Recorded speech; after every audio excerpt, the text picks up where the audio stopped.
Reading from the New Living Translation by Mrs. Beatrice Asante, reading Isaiah chapter 10.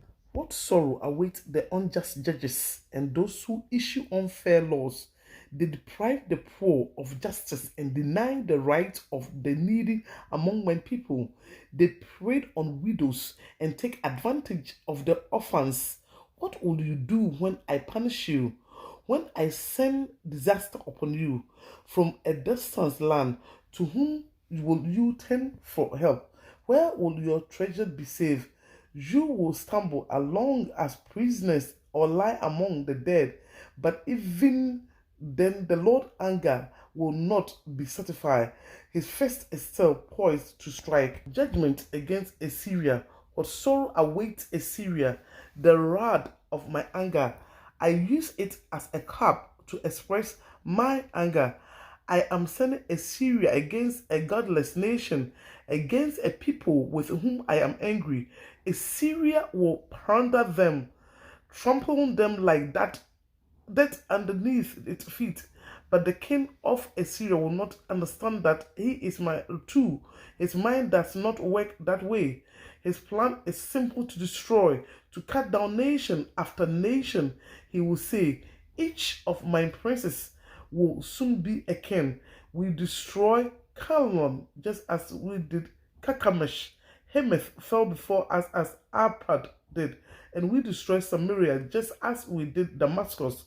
Yes, we have finished off many kingdoms whose goals were greater than those in Jerusalem and Samaria.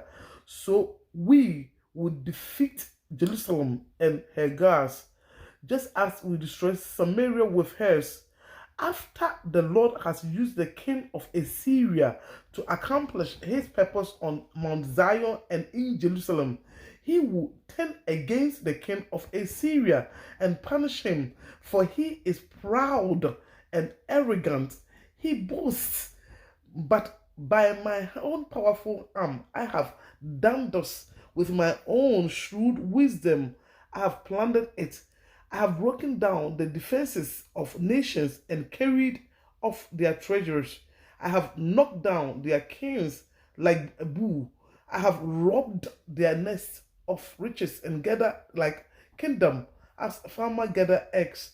No one can even flap a wing against me or alter a peak of protest. But can an axe boast greater power than the person who uses it? Is the saw greater than the person who saw? Can a rod strike unless a hand move it? Can a wooden cane walk by itself? Therefore, the Lord of heaven's army, will send a plague among Assyria's proud troops, and a flame fire will consume its glory.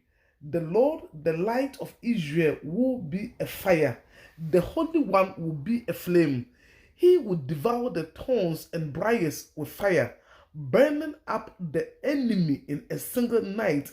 The Lord will consume Assyria's glory, like a fire consume a forest in a fruitful land. It will waste away like sick people in a plague, or of all the glory forest. Only a few trees will survive, so few that a child could count them. Hope for the lost people. In that day, the remnant left in Israel, the survivors in the house of Jacob, will no longer depend on allies who seek to destroy them, but they will faithfully trust the Lord, the Holy One of Israel. A remnant will return.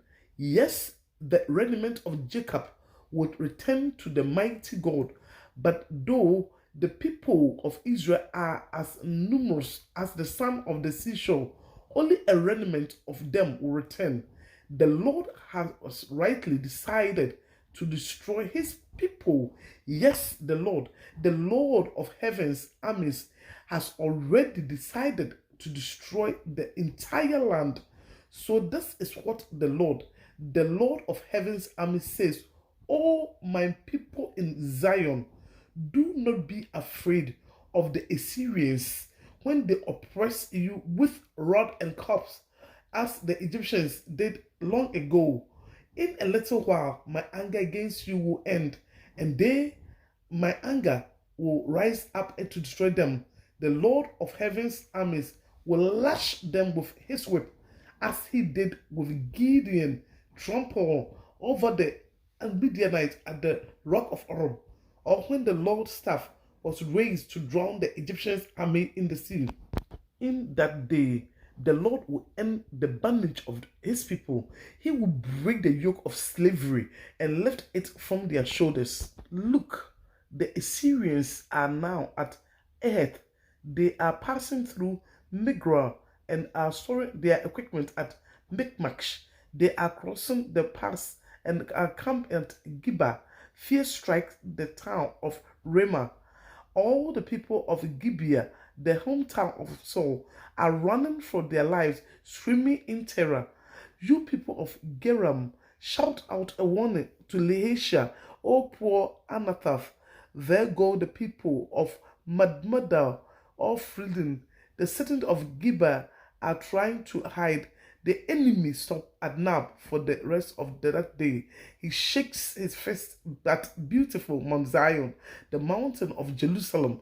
But look, the Lord of heaven's army, will chop down the mighty tree of Assyria with a great power.